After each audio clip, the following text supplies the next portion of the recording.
sometimes art has the power and capacity to get us to feel something almost instantaneously. We can think of climate change as an abstract threat. Art can present it in a new way that's going to get you to stop and rethink the problem a little bit.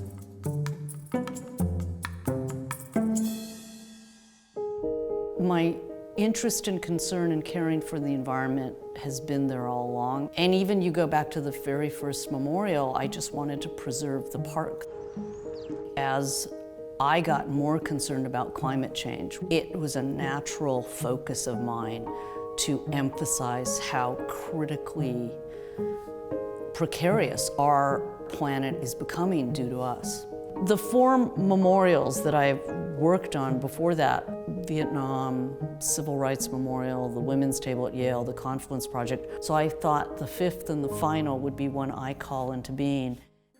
This is my entire What is Missing library. Missing is unlike anything else I've ever done on the memorials. Ostensibly, it started out I was going to focus on the extinction of species, the fact that we're in the 6th extinction, but then I realized that a main cause of climate change emissions is land use changes, and it's also the main driver for biodiversity loss. If I can get you to think about protecting species in lockstep motion with reducing emissions so that we do not forget about biodiversity. I started interviewing scientists and we cannot just talk about what we're losing without giving you what can be done to help. So missing, it is both a wake-up call, this is what we're losing, but it is also, oh, this is what you could do individually, this is what we need to be thinking of globally. And it starts with a very simple premise.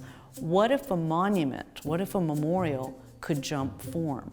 What if it could exist in multiple sites and multiple media around the world, like Ghost Forest in Manhattan? These die-outs are happening all around the world because of climate change, and all of a sudden you go from a vibrant living forest to a rust-red dead forest. And on the East Coast, the pine barrens, the Atlantic cedar, they're being killed off by rising seas. So we chose trees that were actually being taken out because the salt water had come in to bring a ghost forest to downtown Manhattan.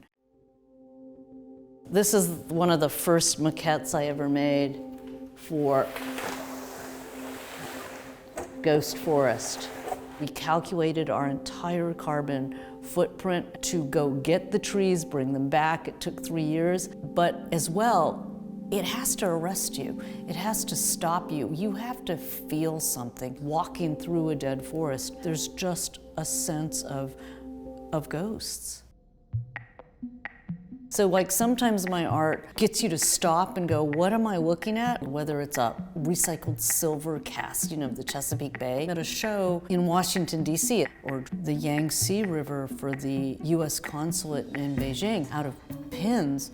Someone came up and said, it looks like a dragon. When you see these vast natural phenomena as almost a living, beautiful creature or drawing, you're also beginning to connect points along that river. So what if I could get you to look at the natural world, what might be right under your feet that you're not even noticing? Whenever I am invited in as an artist to give an art show, I always ask them to host part of Missing. So like the Chesapeake Bay, we do these timelines of an ecological history of a place, and we actually animate it. So when you walk into a dark room, this history is sort of following you around. You almost have to introduce people to how amazing and fantastic the world has been and can be again.